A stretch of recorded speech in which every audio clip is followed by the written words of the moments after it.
তুলসী Gabbard চলছে 3 দিন ধরে মিটিং, আজকে শেষ হলো। আজকে শেখ হাসিনার সঙ্গে মিটিং হয়েছে, সেই বিষয়ে আসছি। আগামী 7 দিনের মধ্যে শেখ হাসিনার অ্যাজ এ প্রধানমন্ত্রী হিসাবে যে তিনি পদত্যাগপত্র দিয়েছিলেন সেটা রাষ্ট্রপুঞ্জে পাঠাতে হবে, এবং পাঠালে তাকে দেখা হবে সেটা সঠিক কিনা এবং শেখ হাসিনার অরিজিনাল সই তাতে রয়েছে কিনা। যদি দেখা যায় যে হ্যাঁ সেটা একেবারে শেখ হাসিনার পদত্যাগপত্র জেনুইন, তবে এই ইউনিস গভর্নমেন্ট যেটা করবে বা আপাতত তাকে স্বীকৃতি দেওয়া হবে। কিন্তু আমরা ভালো করে জানি যে ইউনিস গভর্নমেন্টের হাতে শেখ হাসিনার কোনো পদত্যাগপত্র নেই, এবং শুধু ইউনিস গভর্নমেন্ট কেন, রাষ্ট্রপতি সহ সেনা প্রধান কারুর কাছেই নেই, তার কারণ তিনি কোনো পদত্যাগপত্র দেননি। 29 মিলিয়ন মার্কিন ডলার বাংলাদেশে এসেছিল এবং এই ষড়যন্ত্রের পিছনে কাজে লেগেছে তা বলেছিলেন ডোনাল্ড ট্রাম্প। সেটাও এই ইউনিস গভর্নমেন্টের উপদেষ্টারা জানিয়ে দিয়েছেন না, ডোনাল্ড ট্রাম্প মিথ্যা কথা বলছেন, এরকম কিছু হয়নি। তার মানে ডোনাল্ড ট্রাম্প মিথ্যাবাদী, ইউনিস গভর্নমেন্ট হচ্ছে সত্যবাদী। তুলসী গাবার্ড চলছে 3 দিন ধরে মিটিং, আজকে শেষ হলো। আজকে শেখ হাসিনার সঙ্গে মিটিং হয়েছে, সেই বিষয়ে আসছি।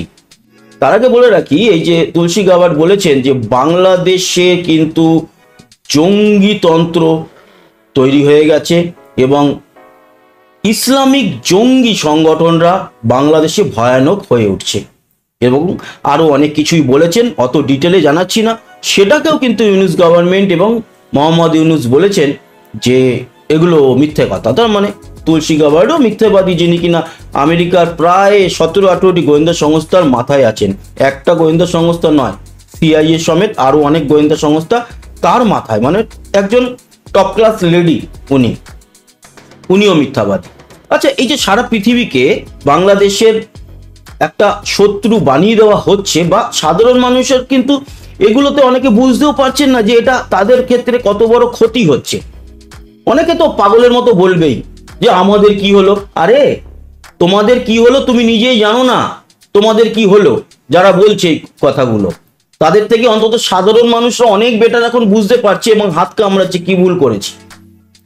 এই যে ইউনিস গভর্নমেন্ট বা তাদের সাঙ্গপাঙ্গরা আমেরিকাকে শত্রু বানাচ্ছে, সবাইকে শত্রু বানাচ্ছে, তাদের অ্যাকচুয়ালি পাশে কে আছে বলুন তো? চায়না আর পাকিস্তান, এছাড়া আর কে? আর তো কেউ নেই। তবে হ্যাঁ, এই পরিস্থিতিতে দাঁড়িয়ে বাংলাদেশের সাধারণ মানুষের যে অবস্থা, সেই অবস্থা এটুকু বলতে পারি খতম হওয়ার পথে, ভালোর দিকেই যাবে। অনেকে এখনো হয়তো ভাবতে পারে যে না না কিছু হবে না। আপনাদের জানিয়ে রাখি, আপনাদের দেশের সেনাবাহিনীও মোহাম্মদ ইউনুসকে বাঁচাতে পারবে না, কিছু করতে পারবে না। বাঁচাবে কেন? সেনাবাহিনীর প্রধান সহ সেনাবাহিনীকে নিজেদের কথা তো আগে ভাবতে হবে যে আমি মোহাম্মদ ইউনুসকে যদি বাঁচাতে যাই, আমরা যদি এখন আমেরিকার বিরুদ্ধে কথা বলি, আমরা যদি ভারতের বিরুদ্ধে কথা বলি, তাহলে আলটিমেটলি আমাদের দেশটা পুরোপুরি ধ্বংস হয়ে যাবে। আর বলবেই বা কেন? ভারতের থেকে তো কোনো খারাপ কথা বলা হচ্ছে না, তাদেরকে তো পরস্পর ভাবে বোঝানো হচ্ছে যে কেন পাকিস্তানের সঙ্গে যাচ্ছ, ওই দেশটা তো তোমাদেরকে সর্বনাশ করেছে, মা বোনেদের রেপ করেছে, তোমাদের সঙ্গে যুদ্ধ করেছে, 3 লাখ মানুষ হত্যা করেছে, তারপরেও তোমরা তাদের পিছনে যাচ্ছ। আমেরিকাও বলছে, তা সত্ত্বেও এদের টনক নড়ছে না। আর সাধারণ মানুষ আরো আরো নিঃশেষ হয়ে যাচ্ছে। সাধারণ মানুষের কোনো ইয়ে নেই, এই মুহূর্তে কোনো দাম নেই, মহিলাদের কোনো দাম নেই। যে কোনো মহিলা যেখানে সেখানে রেপ হয়ে যেতে পারে, ধর্ষণ হয়ে যেতে পারে, এবং বাংলাদেশের সাধারণ মানুষের রাস্তায় বেরোলে যেখানে সেখানে তার জীবনহানি ঘটতে পারে, তার জমি বাড়ি যে কোনো সময় চলে যেতে পারে, তার জমানো টাকা পয়সা যে কোনো সময় ভ্যানিশ হয়ে যেতে পারে। তাই বাংলাদেশের সাধারণ মানুষের এখন এই মুহূর্তে কোনো দাম নেই। তবে হ্যাঁ, এটুকু বলতে পারি, শেখ হাসিনা থাকাকালীন বাংলাদেশ যেই পজিশনে গেছিল, সেই পজিশনে কিন্তু যাওয়াটা একটা অন্য দেশের পক্ষে মুশকিল ছিল। আপনি বলুন না, 35তম তো অর্থনৈতিক দেশ ছিল সারা পৃথিবীতে, যেখানে 195টা আছে দেশ, 207খানার উপরে হয়তো বলা যেতে পারে। তবে 195টা দেশকেই তো স্বীকৃতি সেইভাবে বলা হয়ে থাকে, দেশে 195টা দেশ রয়েছে, তার মধ্যে 35তম। তার মানে বাংলাদেশের পিছনে অনেক দেশ ছিল। আজকের ডেটে দাঁড়িয়ে আপনারা বলুন তো কোন পজিশনে যেতে চলেছে। আর এই যে পাকিস্তান হচ্ছে গিয়ে দ্বিতীয় জঙ্গি দেশ হিসাবে, আতঙ্কবাদী দেশ হিসাবে মেনটেন করা হয়, মানা হয় তাদেরকে, এবং তাদের দেশে আমেরিকার মানুষদের ঘুরতে যেতে বারণ করেছে, ইউকে বারণ করেছে, এবং পাকিস্তানের লোকজনকেও আমেরিকাতে আর ঢুকতে দিচ্ছে না, এমনকি রাষ্ট্রদূতকে পর্যন্ত ঢুকতে দেয়নি। তার পিছনে পিছনে বাংলাদেশ আসছে, তার মানে সর্বনাশের তো একেবারে শেষ পর্যায়ে, তারপরেও আরো সর্বনাশ একেবারে ডেকে আনতে চাইছে। বাট সেটা হতে দেবে না, আমেরিকা হতে দেবে না, ভারতও হতে দেবে না। আর বাংলাদেশের সাধারণ মানুষের সেনাবাহিনী কিন্তু সেটা বুঝে গেছে। সেনাবাহিনী ভারতের সঙ্গে রয়েছে, টাচে রয়েছে, প্রতিনিয়ত কথাবার্তা চলছে, আমেরিকার সঙ্গে কথাবার্তা চলছে।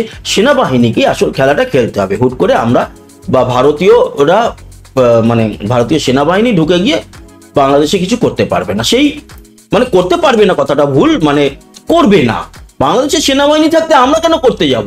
তারা তো আছে আমাদের কনফিডেন্সে। তুলসী গাবার্ডের সঙ্গে হাসিনার মিটিং হয়েছে, খবর কিন্তু একেবারে পাক্কা, এবং হাসিনার ফেরার ব্যাপারে রুটম্যাপ তো আগেই তৈরি ছিল, সেটাই সিলমোহর পড়ে গেছে। তবে ডেটটা বলতে পারবো না। এটা যদি আমি বলে দিই যে এই মার্চেই যাবে বা এপ্রিলে যাবে, আমার পক্ষে বলা মুশকিল, ওটা বলাটা ভুল।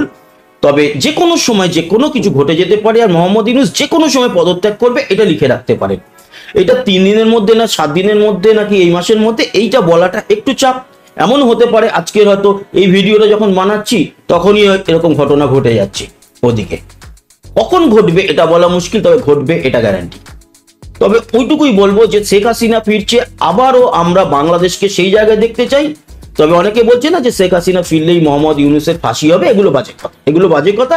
তবে হ্যাঁ, ওনার উপরে আঘাত তো বড় লেভেলের আসবে, আর তার থেকেও বড় আঘাত আসবে হচ্ছে গিয়ে এই সমন্বয়ক যারা ছিল ছাত্র বিরোধী আন্দোলনের, কি বৈষম্য বিরোধী আন্দোলনের যারা ছাত্ররা ছিল, উপদেষ্টা হিসাবে বেশ কিছু জয়েন হয়েছিল, তাদের উপর যে একটা বিরাট আঘাত আসতে চলেছে, এটা নিয়ে দ্বিমত আমি পোষণ করছি না, আমার মতামত তাই। তবে শেখ হাসিনা ফেরার সাথে সাথেই যে বাংলাদেশ একেবারে ফুলে ফেপে উঠবে এরকমও ভাবার কোনো দরকার নেই। তবে হ্যাঁ, যে মাইনাসে গেছে সেই মাইনাস থেকে জিরোতে আসতে গেলেই এখন সময় লেগে যাবে। তারপর জিরো থেকে আবার প্লাসে আনতে আরো সময় লাগবে। তবে সেটা করতে গেলেও যদি এখনই শুরু করা হয়, তাও বছর দেড়েক বছর দুয়েকের মধ্যে হয়তো সেই জায়গাটা আবারও পেতে পারে বাংলাদেশ। কিন্তু আরো যত দেরি হবে, আরো পিছাতে পিছাতে এতটাই মাইনাসে যাবে, তখন জিরোতে আসতে গেলেও হয়তো আপনার আমার জীবনে আমরা আর দেখে যেতে পারবো না যে বাংলাদেশের সিচুয়েশন সেই জায়গায় এলো। সবকিছু দেখে শুনে যেটাই মনে হচ্ছে, খুব তাড়াতাড়ি বাংলাদেশের একটা বিরাট বড় পরিবর্তন হতে চলেছে, এবং সেই পরিবর্তনটা আমরা প্রত্যেকে চাই। এদিকে আমাদের ভারতে কিন্তু হয়ে গেল সেই গোয়েন্দাদের মিটিং, আজকে কমপ্লিট হলো। প্রায় 20টা দেশের বড় বড় সংস্থার সমস্ত মাথারা এসেছিলেন, বড় লেভেলের কথাবার্তা হয়েছে। কি হয়েছে আমরা কেউ জানি না, তবে হ্যাঁ এটুকু জানি বাংলাদেশ নিয়ে বেশ কিছু আলোচনা হয়েছে, এবং আগামী কয়েকদিনের মধ্যেই বুঝে যাব তার ফলাফলটা কি দাঁড়ালো। খেলা তো জমে গেল। আমরা বলছিলাম যে শেখ হাসিনা বাংলাদেশে ফিরবেন, তবে এটাও বলেছিলাম তিনি অ্যাজ এ প্রাইম মিনিস্টার ফিরবেন নাকি আওয়ামী লীগ নেত্রী হিসাবে ফিরবেন, সেটা জানার জন্য আরো বেশ খানিকটা সময় অপেক্ষা করতে হবে। তবে এই মুহূর্তে দাঁড়িয়ে সম্ভাবনার যে পার্সেন্টেজ, তাতে দেখা যাচ্ছে প্রধানমন্ত্রী হিসাবেই বাংলাদেশে ফেরার যে সম্ভাবনা, সেটা অতীব উজ্জ্বল। কি ঘটে গেছে এবং বড় খবর কি, বাংলাদেশের রাষ্ট্রপুঞ্জের প্রধান এসছেন এবং এই মুহূর্তেও অবস্থান করছেন। তিনি হয়তো চলে যাবেন আর কয়েক ঘন্টা বাদেই, তবে তার আগেই বড় খেলাটা খেলে দিয়ে চলে গেছে। ফুল টস বল ছিল না, একেবারে ইয়র্কার ছিল রাষ্ট্রপুঞ্জের প্রধানের সামনে।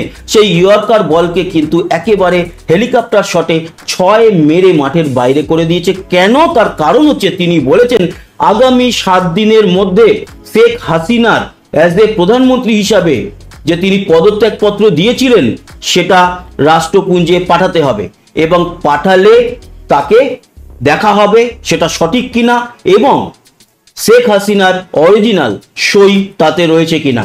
যদি দেখা যায় যে হ্যাঁ, সেটা একেবারে শেখ হাসিনার পদত্যাগপত্র জেনুইন, তবে এই ইউনিস গভর্নমেন্ট যেটা করবে বা আপাতত তাকে স্বীকৃতি দেওয়া হবে।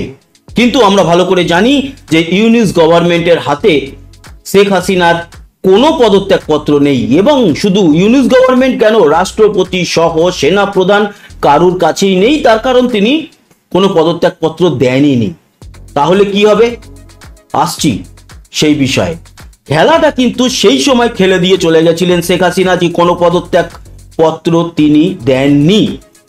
যদি দিতেন তাহলে মাঝে মানে আজ থেকে মাস তিনেক আগে যখন এই পদত্যাগ পত্রর খেলাটা সামনে উঠে এলো যে উনি পদত্যাগ করেননি, তখনই বিভিন্ন সাইটে তার কিন্তু কপি আপলোড হয়ে যেত, সবাইকে দেখিয়ে দিত যে হ্যাঁ উনি পদত্যাগ করেছেন।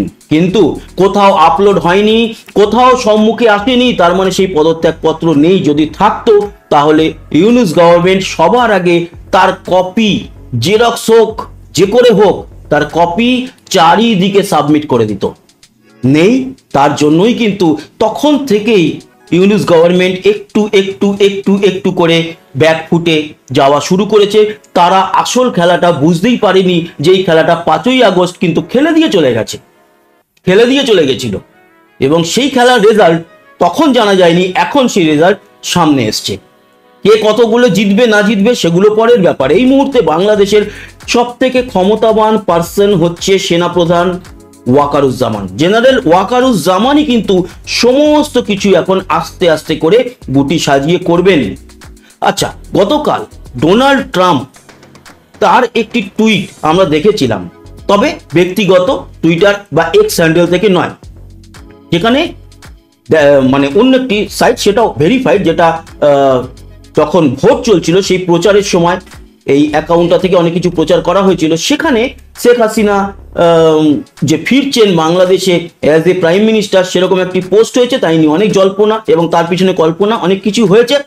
ওই ব্যাপারে যাচ্ছি না, ওটা অরিজিনাল নাকি ফেক অ্যাকাউন্ট, যদিও ভেরিফাইড অ্যাকাউন্ট অনেক কিছু দেখে বিচার বিশ্লেষণ করে করা হয়, তবুও ওটা নিয়ে অত আর জল ঘোলা করে লাভ নেই। তবে যেই বিষয়টা সামনে এসছে তাতে রাষ্ট্রপুঞ্জ থেকে বলা হয়েছে আগামী 7 দিনের মধ্যে যদি শেখ হাসিনার পদত্যাগপত্র সাবমিট করতে না পারে ইউনূস গভর্নমেন্ট, তাহলে কিন্তু সঙ্গে সঙ্গে এই ইউনূস গভর্নমেন্ট, যেটা সবাই আমরা বলেই থাকি একটি ষড়যন্ত্র থেকে আসা অবৈধ সরকার, তাদেরকে একেবারেই অবৈধ বলে ঘোষণা করে দেওয়া হবে। তার কোনো দাম থাকবে না, ভ্যালু থাকবে না, এবং সেনাপ্রধান আর রাষ্ট্রপতি তাদেরকে কিন্তু রাষ্ট্রপুঞ্জ দায়িত্ব নেওয়ার কথা বলবেন।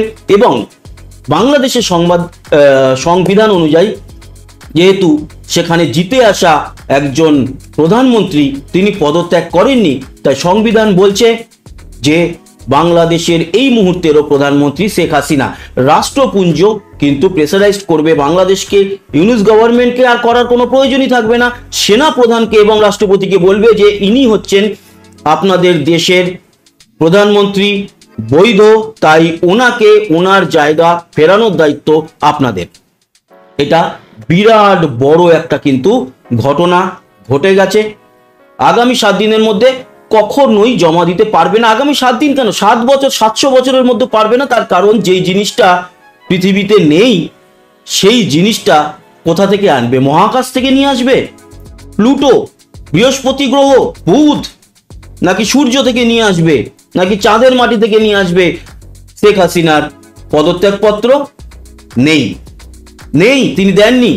তাই এই মুহূর্তে দাঁড়িয়ে আওয়ামী লীগ যারা করেন, যারা আওয়ামী লীগকে ভালোবাসেন, যারা বঙ্গবন্ধুর একেবারে নিজেদেরকে মনে করেন যে বঙ্গবন্ধুর ঘরের সন্তান, তাদের আওয়ামী লীগের লোক এবং একেবারে দায়বদ্ধ শেখ হাসিনার কাছে, তাদের ঠোঁটের কোণে এক চিলতে হাসি আসতেই পারে, হাসারই কথা। তার কারণ তাদের উপর যে অত্যাচারটা হয়েছে, তারাও কিন্তু মনে প্রাণে চাইছে যে এবার বদলের সাথে সাথে বদলাটাও হোক। আর এই যে ছাত্ররা যারা উঠে এসছে, যারা কিছুটা বুদ্ধি করে হলো যখন বুঝে গেছে যে পদত্যাগপত্র নেই, আমরা অবৈধ, তখন কিন্তু আস্তে আস্তে আস্তে আস্তে করে নিজেদের দল গঠন করে একটা পালিয়ে যাওয়ার রাস্তা খুঁজে নিয়েছে। কিন্তু পালাতে কেউ পারবে না। যারা সেদিনকে গণভবনে এই যে লুট করেছে, এটা ওটা সেটা, তাদের ছবি যেরকম জলজল করছে একেবারে ইন্টারনেটে, তার কপি জলজল করছে একটা প্রাইভেট পেন ড্রাইভে, এবং সেই প্রাইভেট পেন ড্রাইভে অনেকই নাম, ছবি, ঠিকানা, ফোন নাম্বার সব ডেটা কালেক্ট করা হয়েছে। শুধু ডেটাগুলো অনুযায়ী অপারেশন হতে থাকবে পরপর, যদিও সেটা 1-1.5 মাসের কাজ নয়, সেটা আগামী ভবিষ্যতের কাজ। তবে এই মার্চেই অনেক কিছু বদলাবে এরকমটা আশা করাই যায়, তবে ওটা 100% গ্যারেন্টি দেওয়া যায় না, আশা করা যায়। তার কারণ বড় কিছু একটা ঘটতে যেরকম সময় লাগে, সেই বড় কিছুর এগেনস্টে গিয়ে আরো বড় কিছু ঘটতে সেটাও সময় লাগে।